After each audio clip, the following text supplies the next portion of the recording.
memperkenalkan Oh iya, kelompok dulu siap. ya Pak. Oh iya. Perkenalkan kami dari kelompok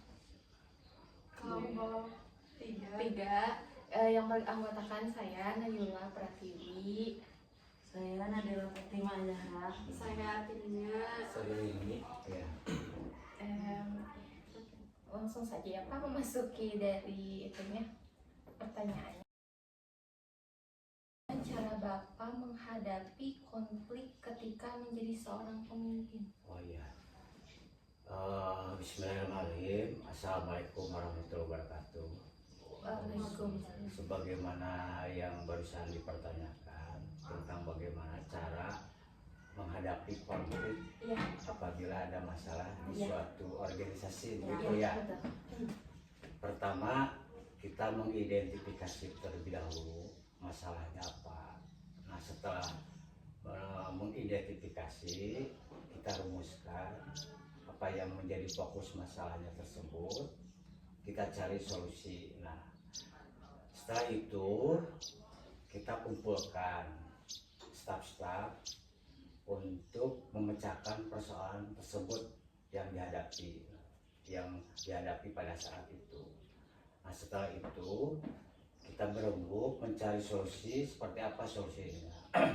Bila mana aspek sosial, misalnya adanya satu gerakan massa yang tidak setuju dengan kebijakan pemerintah, kita harus mengambil satu kebijakan yang sederhana, tidak berbelit-belit, dan bertanya kepada masyarakat persoalannya seperti apa yang diinginkan seperti apa. Nah, baru kita pecahkan masalah itu.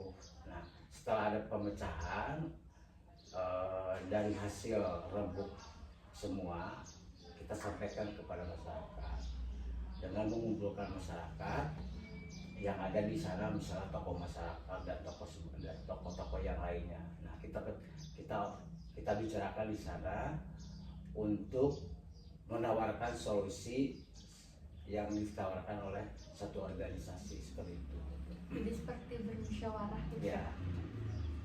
Jadi tidak ujuk-ujuk ada masalah langsung ditangani, tapi kita identifikasi terlebih dahulu masalah apa yang sekiranya dapat dipecahkan. Dari akar masalahnya. Ya. terus apabila Bapak memberikan tugas kepada anggota tim tetapi ternyata tidak bisa menyelesaikannya dengan baik, Bapak akan melakukan bagaimana?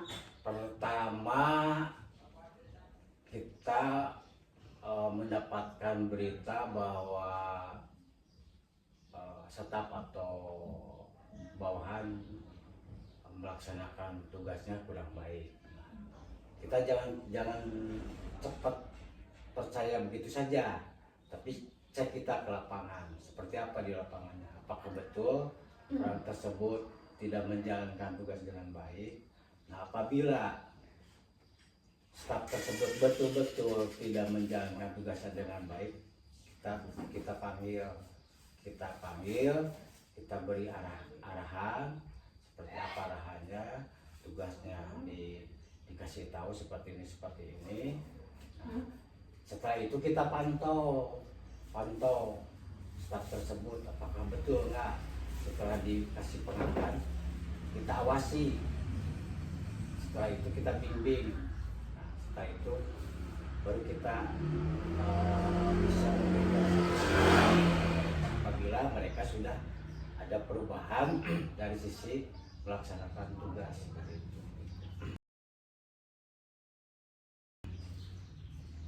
Terus cara Bapak untuk menciptakan lingkungan kerja yang kondusif itu gimana gitu caranya? Untuk menciptakan suatu kinerja atau pekerjaan yang kondusif, nyaman, ya. Kita seorang pemimpin itu pertama mungkin kita harus memberikan satu contoh tauladan kepada mereka. Tidak banyak duduk di tempat, tapi kita memberikan contoh, misalnya ke lapangan Langsung dan turun ke ya, lapangan. jadi kita langsung terjun biar mereka bisa menjalankan gitu, bisa menyontoh mencontoh gitu ya. Jadi tidak cukup dengan kata-kata hei begini, hei begitu gitu ya. Jadi kita berikan contoh gitu. Nah seperti itu. Terus pertama, yang kedua masalah kesejahteraannya harus kita pikirkan sejauh mana kesejahteraan mereka gitu ya.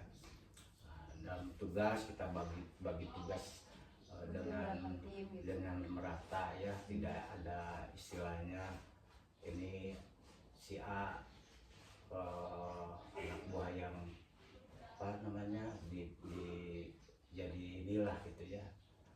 Tapi kita semua sama sejahtera, kesejahteraan sama gitu. Tidak ada pandang bulu lah. Jadi kita harus betul-betul dengan semua staf yang ada itu kita satu sama lah gitu ya, tidak ada batas, tapi tetap kita harus ada wibawa gitu ya, walaupun seperti itu, tapi kita harus memberikan satu kewibawaan jadi sampai kita menunjukkan bahwa arogan gitu ya gitu. Jadi memberikan satu kenyamanan kepada mereka, terutama dari sisi kesejahteraan gitu. biar mereka itu kerja nyaman, enak gitu ya gitu. Jadi dibikin satu kekeluargaan yang harmonis lah gitu. Sewaktu-waktu kita satu seminggu sekali kita ajak makan, jadi ada satu kebersamaan, pertemuan seperti itu. Ini Pak, strategi apa yang Bapak lakukan untuk mendistribusikan kerja yang ideal kepada anggota tim? Kita buat rencananya seperti apa ya. Kita fokus, misalnya ada sesuatu program atau kegiatan, kita rencanakan, kita bagi tugas, si A megang apa, si B megang apa, si C megang apa. Nah setelah itu strateginya kita melaksanakan dengan apa yang semua sudah diberi tugas gitu ya. Tapi kalau kita ada satu program kegiatan kita tidak dibagi tugas ya, akhirnya nantinya kan tidak akan berjalan dengan baik, tidak ada tanggung jawab masing-masing.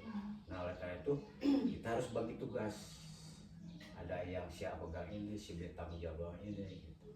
Nah kita sebagai pemimpin harus mengawasi jalannya pelaksanaan tersebut gitu, harus kita awasi di lapangan seperti apa, apakah berhasil atau tidak. Nah baru kita, kalau tidak ada yang berhasil berarti harus diberikan nasihat atau bimbingan seperti apa gitu. Jadi strateginya seperti itu gitu. Mungkin ada satu pertanyaan lagi ya Pak. Apa sih Pak yang membuat Bapak saat jadi pemimpin gitu ya, bagaimana menganut kepemimpinan itu Pak? Kepemimpinan itu ya sebetulnya pertama harus membawa perubahan. Otomatis itu harus, kalau jadi pemimpin harus bagaimana caranya bisa membawa perubahan di lingkungan tersebut gitu ya. Nah, pertama kita seorang pemimpin bukan apa ya, kalau kita ditunjuk jadi pemimpin, pertama kita harus melihatnya secara hati nurani, kekeluargaan